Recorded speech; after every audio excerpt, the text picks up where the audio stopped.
Welcome, everyone. Today we are going to be discussing another chapter in Pathways to Pain Relief. This one is called The Legacy of Harsh Parenting. It is about Mr. L and the tenacious inner critic. We are just sharing our own experiences. This is a book group. It is not intended to treat or diagnose any medical condition. So if you need medical advice, make sure you get it from a doctor. Today, Eric, aka Herbie, is going to be facilitating, and Bruce will be presenting an introduction to the topic. As the tech support guy, I'm going to start things up, but then I'm just basically going to hand it off and let you folks go to town. If anyone has any questions at any time, of course, just chime right in. Bruce. Well, as Forrest already said, today we're going to be dealing with a section of Sherman and Anderson's Pathways of Pain Relief that appears under the title Mr. L and the Tenacious Inner Critic, which is a subtitle of a section called The Legacy of Harsh Parenting. Mr. L, Dr. Anderson's patient, was 64, and he'd shed the back brace he had worn every day for 25 years after Dr. Sarno had diagnosed him as having TMS. And he'd worn this back brace every day for 20 years. And he'd had back surgery, Mr. L had back surgery 20 years before to repair a herniated disc. He recovered from the surgery and he adopted a very active life. He was very successful in business. And yet he'd worn the corset all these years for fear, terrified that he would re-injure himself without it.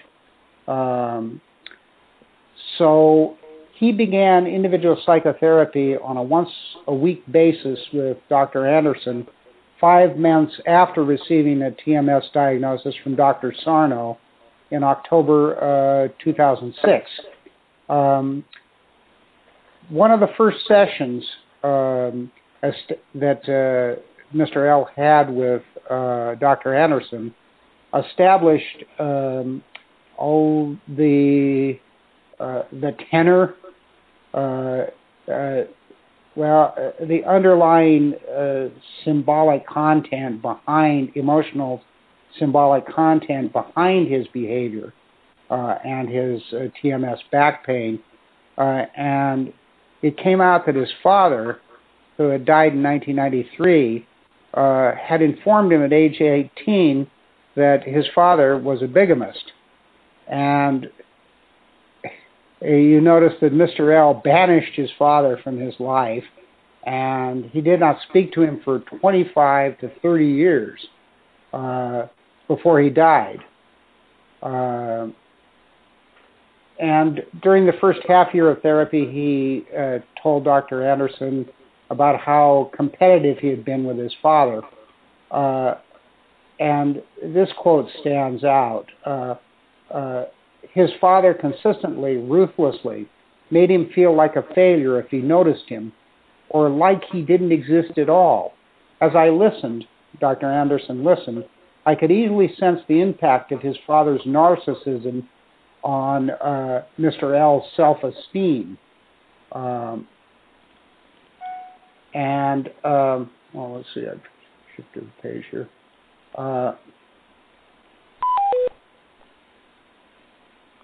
And there was a 4-week break, and during which time I think she was on vacation, he was on vacation, and she was sick. And then they had a breakthrough session, and because during which time she wanted to help him hear how harsh and critical he can be toward himself when he doesn't measure up to his own very high standards. If Mr. L gave you details about his track record, you would be astounded to hear him call himself a failure in life. Further, he calls himself stupid because he feels like a failure. And yet, his very demeanor contradicts the image he has of himself, and Mr. L has of himself. He's just about to be 65. He's athletic, trim, dresses in an understated, youthful style. He has piercing blue eyes. He can dissect any topic, has a sarcastic sense of humor, and a resonant voice. Our interchanges are often fun because I enjoy his sense of humor, but he rarely laughs. Again, the flat affect that we're familiar with. He was intimidating, and he kept people at a distance. This was something that Dr. Anderson noticed. And yet, when Dr. Anderson made this observation about how he kept people at a distance and how he was intimidating, Mr. L was shocked. He had no idea what I was talking about. This was what do they call that?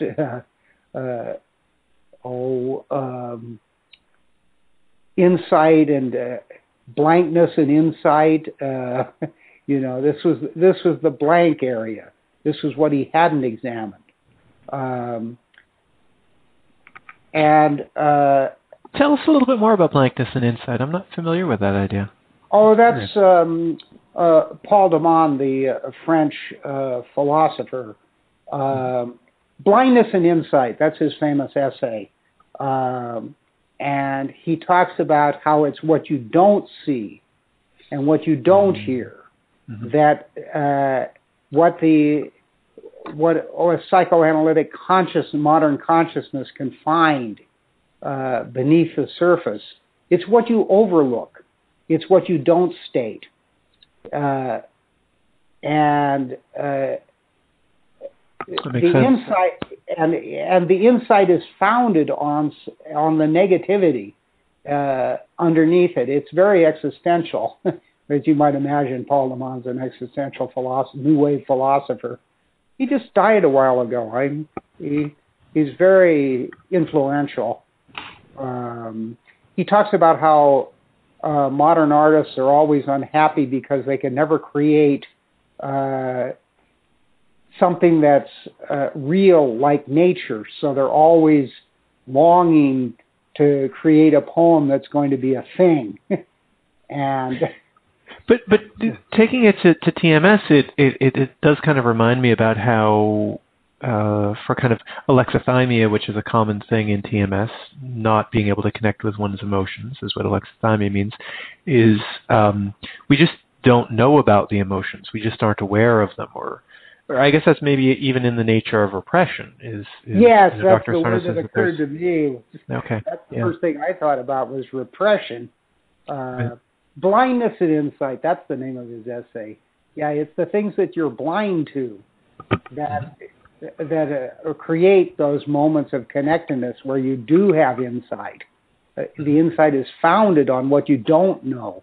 Well, there we go, the divided mind, the conscious and the unconscious mind. And Dr. Anderson tries to increase Mr. L's awareness of the ways in which he had unconsciously adopted his father's harsh parenting attitude toward himself. In doing so, he constantly was creating more unconscious rage at being treated badly by himself.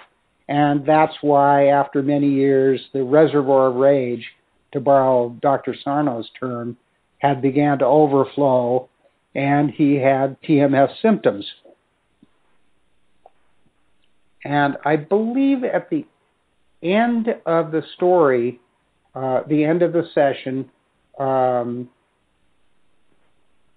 L has the insight that I don't have to be in a battle with myself, that I can allow myself to be more satisfied with myself, and that seems to, in some way, keep the reservoir of rage from overflowing as often as it used to. So he had a moment of insight, didn't he? He wasn't blind anymore. And that's what resolved the tension between the inner and the outer mind, between the conscious and the unconscious mind, and solved his TMS dilemma.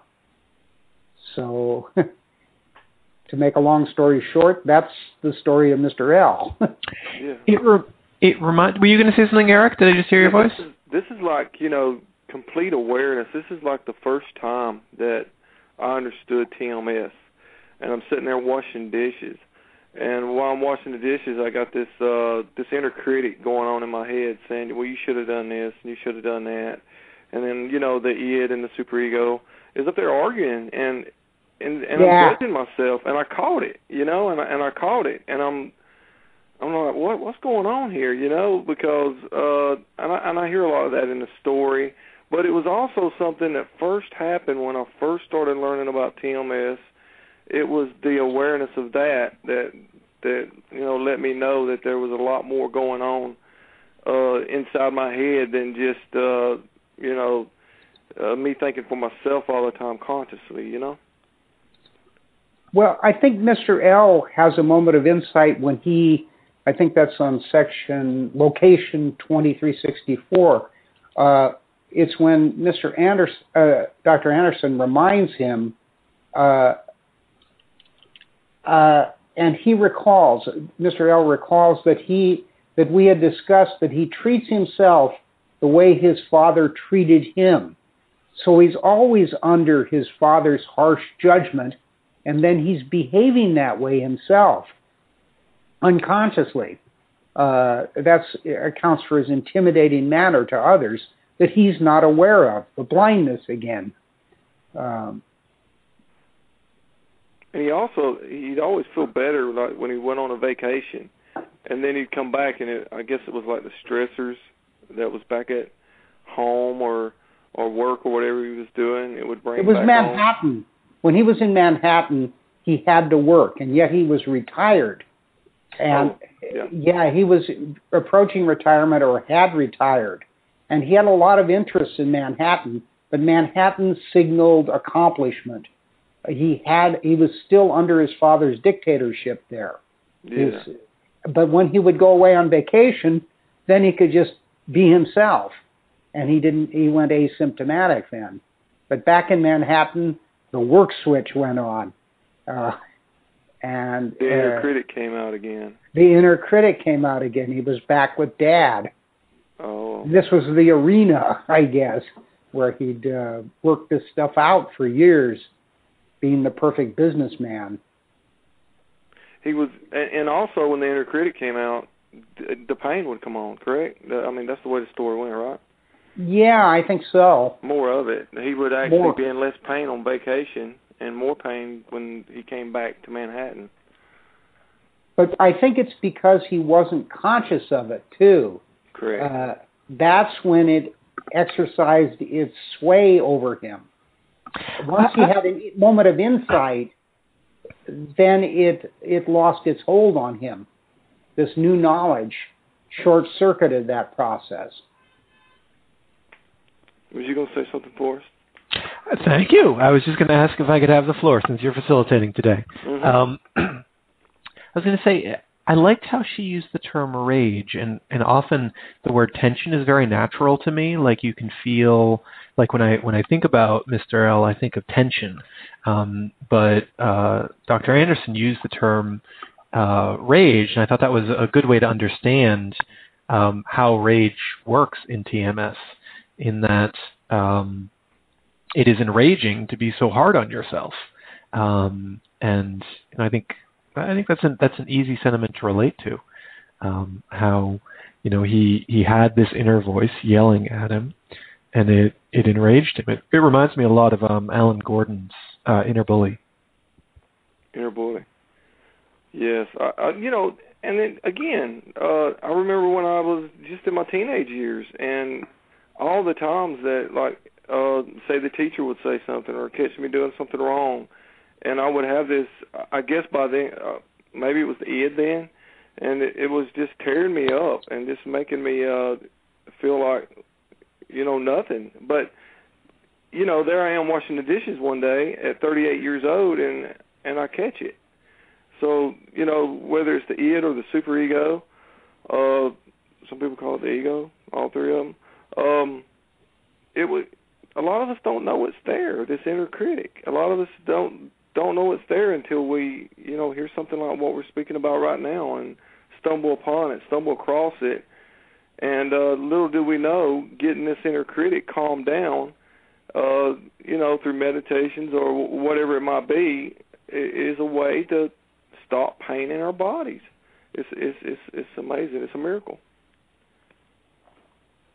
So how does one quiet down the inner critic or become aware of the inner critic? I think Dr. Sarno tells us to tell it to shut up, and yeah. Yeah. I mean, others like Steve-O, he'll just tell it to calmly, calm down and hush real nice. I guess it's according if it's the superego or if it's the id. Yeah, I guess you want to baby the id like Kate was doing last week, and the superego, the parent part. I don't know. I just kind of tell mine. I've told mine to be calm so much that I hardly ever get the inner critic anymore. And when I say that I hardly ever get it anymore, I'm talking about just recently, within the last month, have I not heard the inner critic within like a month. So it took a long time of working with it through different variations to get it so I can know it's all me. It's just all me. It's all one brain there. At the same time, I still got the parent up there, and I still got the id going on. What about y'all? I mean, this is what it's all about, the inner critic, right? Right. So, Eric, I saw a string on the TMS forum that you were involved in, a string that involved, I believe, a post by Steve-O to start with. yeah. And one quote in there that struck me in light of Mr. L's experience was what Steve said. He said the most common survival mechanism behind TMS is the non-expression, the internalization of anger along with deeper aspects of the self. Once it is learned early on to never talk back, never yell, never get angry, never show any emotion, and the person survived that day, Steve calls it escaping the lion, that method is the method for life. But this can change, and this is great news. Wow. And I think you said something about similar to that afterwards. And that resonates with my reading of this section in Anderson and Sherman. Mr. Ellis never examined this. He just adopted that strategy of the blank affect, but yet his rage comes out. You see it in his demeanor, in those steely eyes staring ahead. He must have been very mad at his dad as he listened to this litany of his own lack of self-worth. And then he's going, well, see, what in the heck did you do, Dad? You were a bigamist. What were you to lecture me? And he probably never articulated that. He just edited it out of his life. He just never talked to him for 25 years. Yeah, did anybody else want to say anything about the inner critic? I see we got... Okay, Forrest, you still here? I am. Okay? Yes, I am. Can you hear me? Okay. Okay, we got it going. Okay. What you were saying there, Bruce, his father, he said his father made him feel like a failure. If he even noticed him at all, and if he even noticed that he existed as he was growing up. So could you assume, how that would make a child think in their mind, and then the way you would grow up and sort of have this not only inner critic, I'm a failure, I'm no good, look at, this is what Dad thinks about me, and how much chatter would be going on just from that alone, of thinking that you're your dad, who you look up to, just thinks you're no good. And this can go over into so many areas, you know. And then you go to work, and then your boss, you know, looks at you the way maybe your dad did one day. And all of a sudden you're thinking your boss is thinking that you're a failure, you know. I remember, in my own personal experience, I remember being in an important contract with the International Standards Organization and making a lot of money for a year or over a year and being praised inordinately by my hiring manager. Well, one day they fire 1,400 people and my hiring manager, and of course everything is shaken up at work. And out of the blue comes this little man who walks up to me and starts saying, "It's your fault. You did it. It's all because of you that this whole thing happened." Now, you know, and then he would follow me around and criticize me, trying to get me to leave.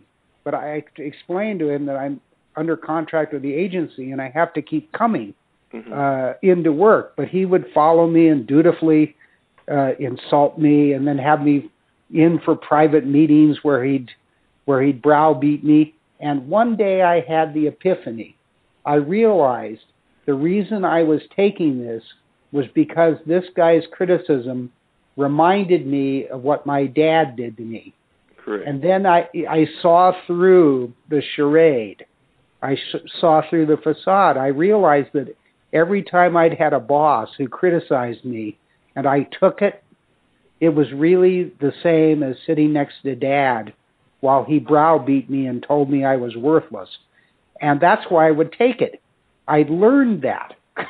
Yeah, and to find that out and know that that's what's happening, that just gave you a new power. That just you just was able to grab a hold of something that had basically been beating you up for your whole life, and now you can turn back around and control it.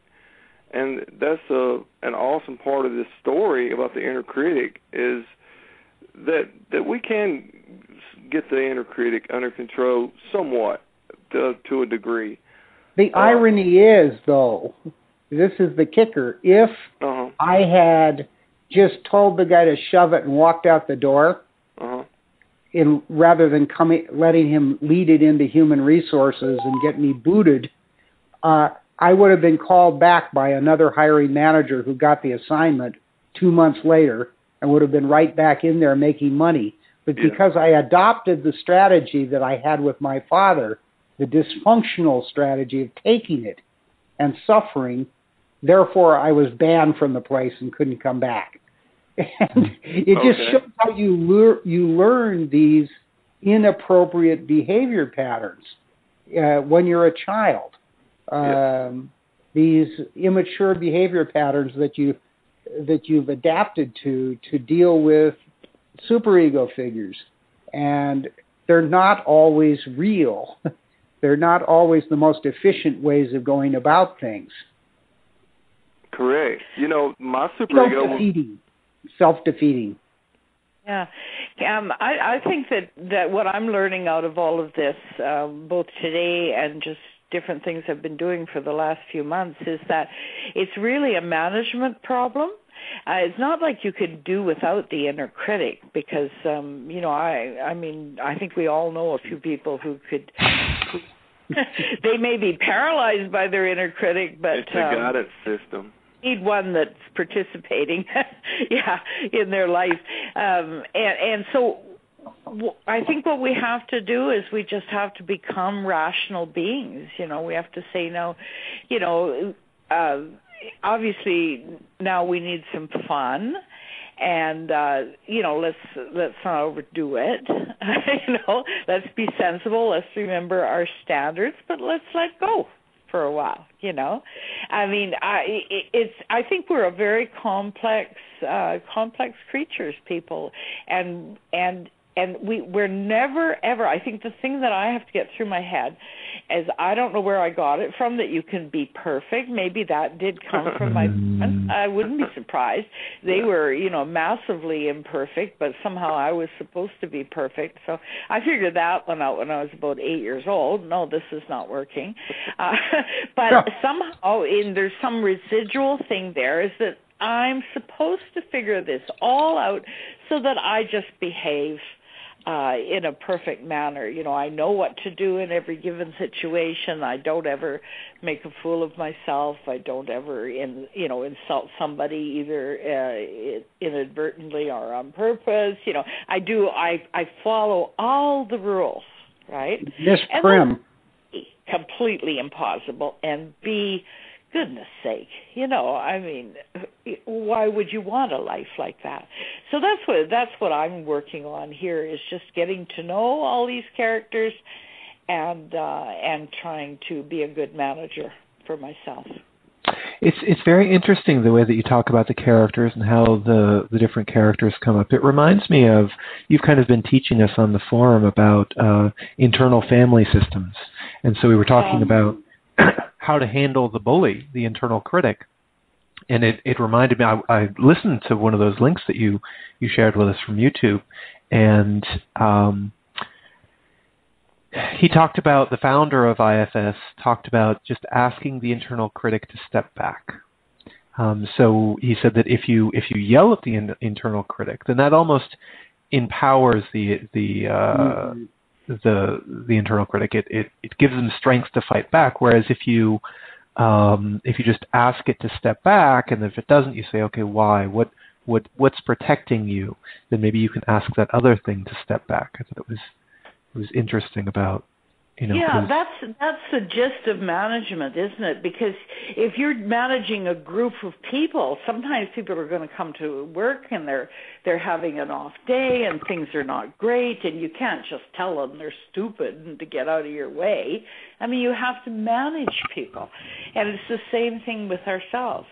I think we have to be kind to ourselves, but we also have to require ourselves to live up to certain standards that we have decided that we want. It's just like, what did somebody say? You don't have to keep up with the Joneses, but you shouldn't fall back with the Kulakaks, sort of thing.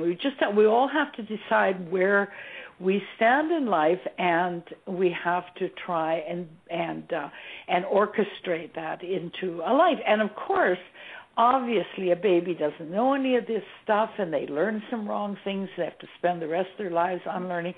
But that's what life is all about. So I love what you're saying. It is. It's a great conversation. I like the management system she's got going there. That is managing the inner critic. That is awesome. I've never heard that. Mine seems to have an independent life of its own, though.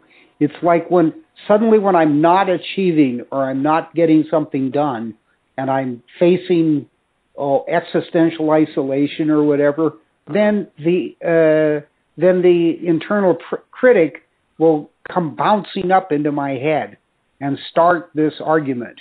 And it's under different masks.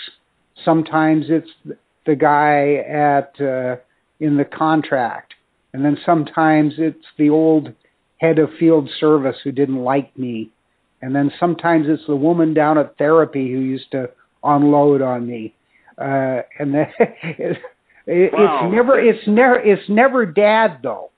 It's never Dad. It's always Dad under different voices, roundabout. It's kind of like, that reminds me of the idea of kind of the creation of a fault line. It's almost like perhaps your dad creates the fault line, the initial trauma creates the fault line, and then later experiences are what kind of rips the fault line open, so that what you hear when you experience the fault, when you experience the earthquake, is you hear the recent event rather than the thing which created the fault line a long time ago, earlier in your experience. I see. So, but do you think that's the repressed experience? That's what you've actually repressed? and you can't deal with directly? Well, and that's the voice of the critical voice of the father or the mother, or well, one idea which has been popping up, or we've been talking about in the chat room periodically, has been Monty. Some people have, or I forget her name, but there was maybe Mel got a lot of progress from Monty, and he says very clearly that TMS is not a deeply repressed emotions condition. I think that's a very intriguing idea. I mean, it's possible. I know in my experience, so I am one of the many people who had that same critical father figure. I totally related to Mr. L, and I have a very strong inner critic. And I mean, I guess there's two approaches to that. One, when I hear the inner critic, I don't hear my father. Like I accept that my father and the death of my mother, probably I didn't have someone to soothe me, but my father maybe created that fault line. In my personal experience, I don't hear his voice in the fault line. I've been beating myself up for so long, I really just hear my voice. Now, maybe that became my voice because of my father, but it feels, rather than kind of like the causes may go way, way, way back, but much of the experience seems very rooted in the present, for me at least. Can anyone else relate to that? Yeah, I relate to a lot of that. If I do anything, it seems like if I do anything that doesn't measure up to a certain amount of standards that I have for myself, the voice is mine. But at the same time, I know where those voices are coming from. They're coming from people I used to work for. Or they're coming from parents that used to, tell me certain things to do. And now I know where they're coming from. I thought I was just beating myself crazy at first when I started noticing the voices was there. I just thought that was just part of who I was, and it is. It's part of who we are. But at the same time, when I started figuring out where a lot of these voices were coming from, it was usually, like authoritative figures that you look up to and people that you work for that you want to try to make a good impression on as you're growing up. As I was real young growing up, when I got my first jobs and so forth like that. And then I hear it, and it's still there. I can just guide them better now. I got a better management team going on up there now, as Joy said. I like that. It seems, doesn't it, Eric, seem that having this knowledge of origins helps you deal better with diffusing the process of beating yourself up in the present, though. It seems like having that moment of insight, stripping away the veil and seeing where it all started, helps you deal with it more in the present. I don't doubt Monty's assertion that you have to deal with it in the here and now. Your self-esteem and so on, what's driving this TMS process. But I think it's very valuable knowing how it all started. You figure out ends from beginnings. It isn't like you can go back and just have this big revelation about where it all came from and then TMS will stop. But that knowledge can give you a tool for dealing with it now. Which is such a fascinating and kind of complex picture of how the past relates to the present. Oh, yeah. We're getting into philosophy 1A.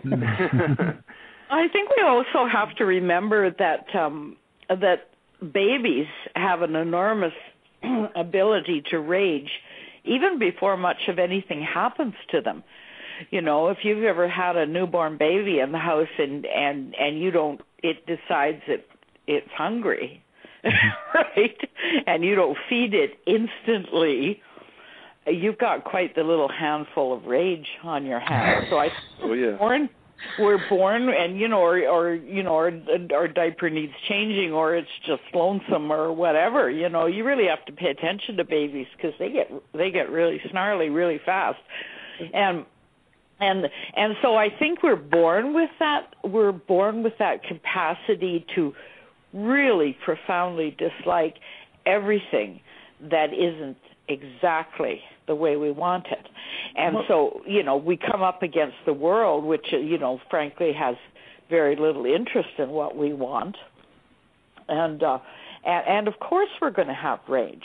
Of course we're going to have rage. Doesn't it have to do with the evolutionary survival motif, though? Because a baby is very afraid of being abandoned, because if it's abandoned, its needs aren't met.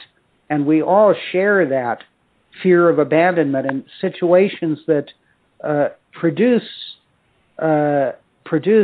abandonment or smack of abandonment later on provoke that same infantile rage. But it's part of our survival mechanism, too. Absolutely. We couldn't do without it.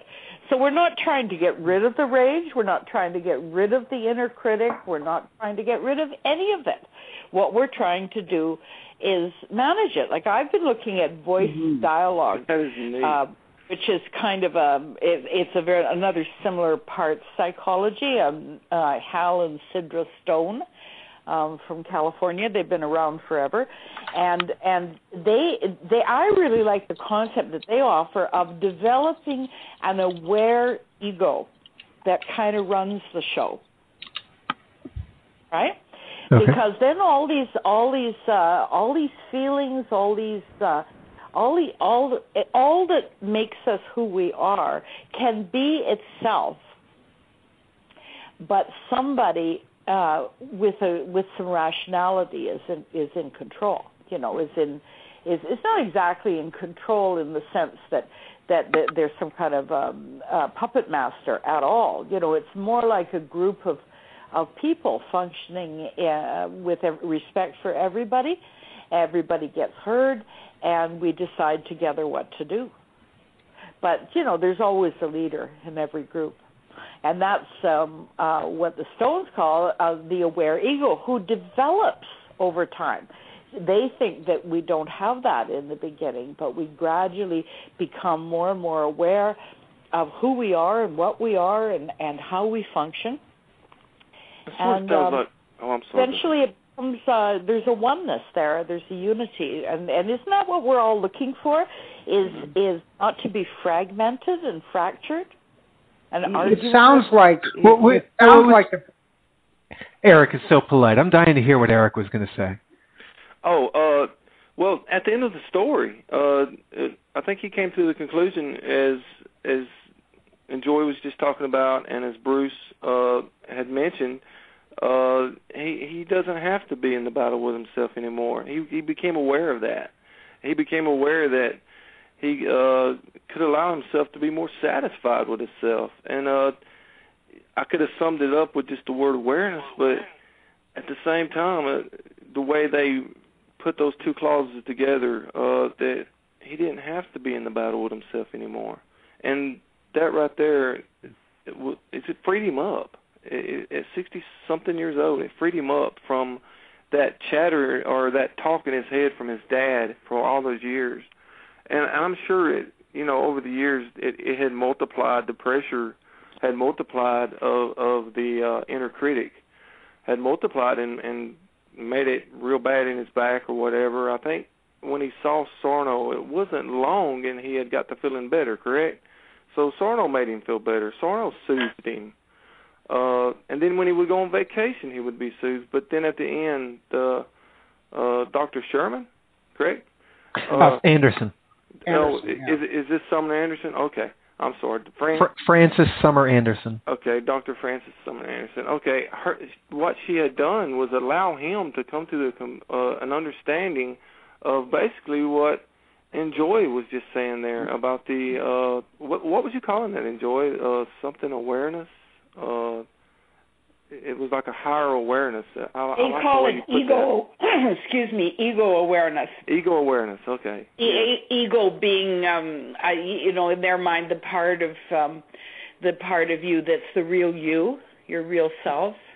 Like some people might call it soul, some people might call it all kinds of things, but then it becomes aware of the situation. Because what we're talking here about is, like, for example, Mr. L, he was unaware of what he was doing. Right? As he became aware, he was able to orchestrate, manage his own life. Awesome.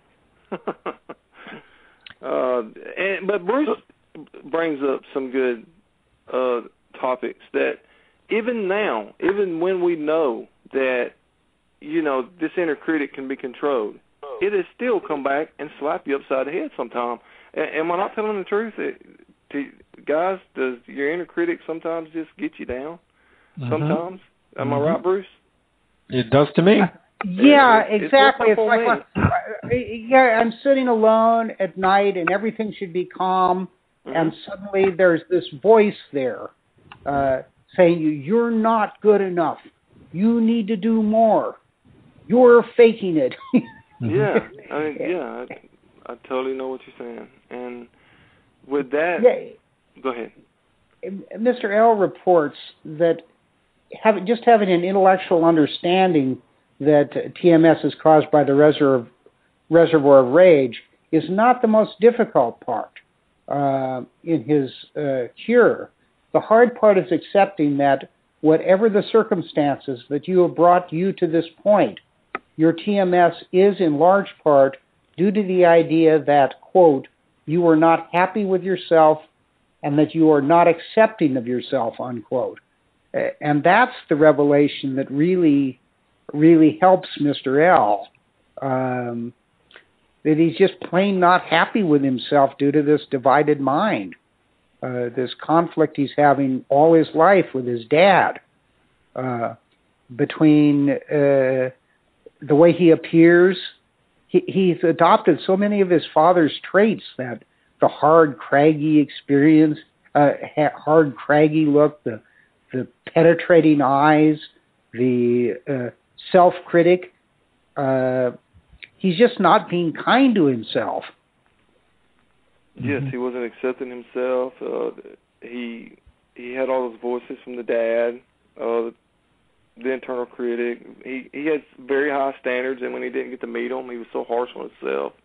Does that sound like somebody else on the phone? That sounds like me. But then again, now that I know what was going on with that chatter, with that inner critic, I like the way Joy puts it again. I can manage it. And by getting it under management, team management going on there, I